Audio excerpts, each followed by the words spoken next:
Hello friends, ഇന്ന് നമ്മൾ ഉണ്ടാക്കാൻ പോകുന്നത് ചിക്കൻ ബിരിയാണിയാണ്. അങ്ങനെ ചിക്കനൊക്കെ കഴുകി പെരട്ടി സെറ്റാക്കി വെച്ചു. അത് കഴിഞ്ഞ് നമ്മൾ പെരട്ടി വെച്ചിരിക്കുന്ന ചിക്കൻ എടുത്ത് ഫ്രൈ ചെയ്യാനിട്ട് എണ്ണയൊക്കെ തള്ളയോട് തള്ള. അങ്ങനെ ചിക്കനൊക്കെ ഫ്രൈ ചെയ്ത് പ്ലേറ്റിലേക്ക് മാറ്റി വെച്ചു. നല്ല ക്രിസ്പി ചിക്കൻ ആയിരുന്നു. ഞങ്ങൾ 3 പേരും ഞങ്ങളുടെ വീട്ടിലുണ്ട്. 3 പേരും കൂടാണ് ഈ ബിരിയാണി പ്രിപ്പയർ ചെയ്യുന്നത്. ഒരാള് സവോള അരിയുന്ന, മറ്റേയാള് കുക്കിംഗ് പരിപാടിയൊക്കെ ഒരാള്. അങ്ങനെ ഇഞ്ചി, വെളുത്തുള്ളി, പച്ചമുളക് എല്ലാം കൂടി ഇടുക, എണ്ണയിലിടുക, നന്നായിട്ട് മിക്സ് ചെയ്യുക.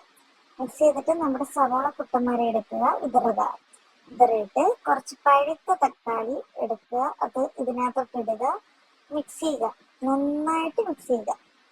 മിക്സ് ചെയ്തതിന് ശേഷം നമ്മുടെ പൊടികൾ, കൈ കിട്ടുന്ന എല്ലാ പൊടികളും ഇതിനകത്തോട്ട് ഇട്ടോ. മുളക് പൊടി, മഞ്ഞൾപ്പൊടി, മല്ലിപ്പൊടി, പൊടിച്ച മസാലപ്പൊടി, കുറച്ച് പെരുംജീരകപ്പൊടി, അങ്ങനെ എല്ലാ പൊടികളും ഏകദേശം ഇട്ടിട്ടുണ്ട്. സാമ്പാർ പൊടി ഒന്നും ഇട്ടിട്ടില്ല. വേണ്ട പൊടികളെല്ലാം ഇട്ടിട്ടുണ്ട്. എന്നിട്ട് നന്നായിട്ട് മിക്സ് ചെയ്യുക. പൊടിയുടെ പച്ചമണമൊക്കെ മാറുന്നിടം വരെ നന്നായിട്ട് മിക്സ് ചെയ്യുക. മിക്സ് ചെയ്ത് ഞങ്ങൾ വർത്താനം പറഞ്ഞ് അടിക്കും പിടിപ്പിച്ച് വെച്ചിട്ടുണ്ട്. അത് കഴിഞ്ഞ് ഈ പൊരിച്ച ചിക്കൻ ഇതിനകത്തോട്ട് മിക്സ് ചെയ്യുക.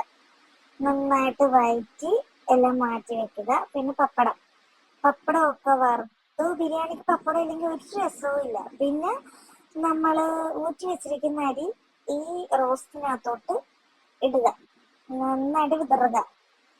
വിഷം ഇരുന്നത് കാരണം ദമ്മ് ചെയ്ത് വെച്ചത് പെട്ടെന്ന് തന്നെ പൊട്ടിച്ച് പെട്ടെന്ന് തന്നെ അങ്ങോട്ട് കഴിച്ച്